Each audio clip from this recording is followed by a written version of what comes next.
This is our middle school video for Wednesday for grammar, and it's April 29th, and we're starting on page 188 and moving on in our subject-verb agreement with compound subjects. So if you'll look, it says making the verb agree with the subject can appear to be tricky if the subject is compound. However, the rules are actually very simple. If the two parts of the compound subject are joined by conjunction and, the verb must be plural. So if you're in your book, why don't you circle and circle the word plural. Okay? So let's look at an example. Ruth and Esther. Who or what is the sentence about? The sentence is about Ruth and Esther. Okay, Ruth and Esther are the two biblical books with a woman's name for a title. So Ruth and Esther, what is being said about Ruth and Esther? Ruth and Esther are. We wouldn't say is. So we wouldn't say, we would say Ruth is, Esther is, but Ruth and Esther are. So we have to change it from the singular verb to a plural verb because of that word and. Look at the next example. Montana and Wyoming contain parts of Yellowstone Park. Montana, we would say contains, and we would say Wyoming contains, but when we use the word and, we have to say Montana and Wyoming contain.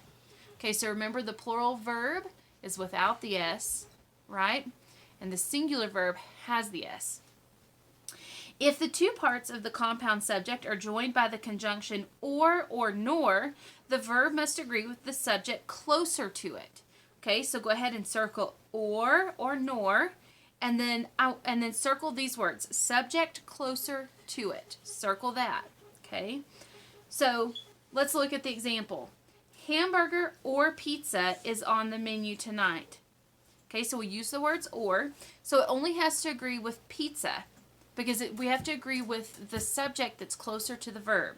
So how would we read that? Pizza is. We wouldn't say hamburgers or pizza are on the menu tonight because we're using the word or. Okay? So pizza is. Pizza or hamburgers are on the menu tonight. So we don't worry about pizza, but we think about hamburgers. We'd say hamburgers are on the menu tonight. So you just put your finger over that first subject and only think about the second subject if you're using or nor.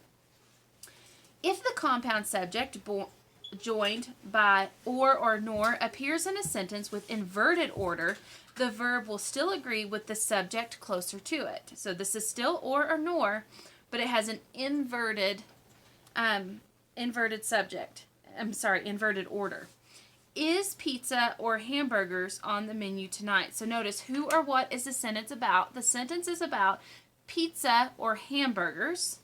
Okay, what is being said about pizza or hamburgers? Pizza or hamburgers is, right? Which sounds really funny because we've used the word or. We're not going to think about hamburgers because pizza is closest to the verb. So we would say pizza is on the menu tonight. Are hamburgers or pizza on the menu tonight? So hamburgers is closer to that inverted order of the verb. So hamburgers are on the menu tonight. Okay, so it will help you a lot to have those rules circled. Let's look at 9.5, your work for today. It says label the subject S. Underline the verb form that agrees with the subject. Young Orville and Wilbur Wright often blank with toy helicopters. Okay, so we use the word and, so we have to agree with both, right? So we'd say Orville and Wilbur play with toy helicopters. Okay, the boys or their father, boys is the subject, father is the subject. Boys or father. Now I've used or, so I just need to use the one that's closest to the verb. So father is closest to the verb, so I'm just going to read it this way. Father visits the library. Okay, so we would underline visits. Okay, so there's some practice with those. On 9.6 today, let's go ahead and read those directions. It says, combine the two sentences using a compound subject. Use the verb form that agrees with the subject of your sentence. So they give us two sentences. They're wanting us to make one sentence out of it. Okay? The crocodile is called a crocodilian. The alligator is called a crocodilian. So how would we make that into one sentence? We would say, the crocodile and the alligator are called crocodilians. Do you see how we had to change the is to an are because we had a compound subject, and crocodilians needed to be plural? Okay? The crocodile and the alligator are called crocodilians. You should write that sentence in the blank. Nice and neat, capital letters and marks, those sorts of things. Let's do one more together. The students are confused about the differences between alligators and crocodiles. The teacher is confused about the differences between alligators and crocodiles. Okay? The students and the teacher are confused about the differences between alligators and crocodiles. I'll say that sentence one more time.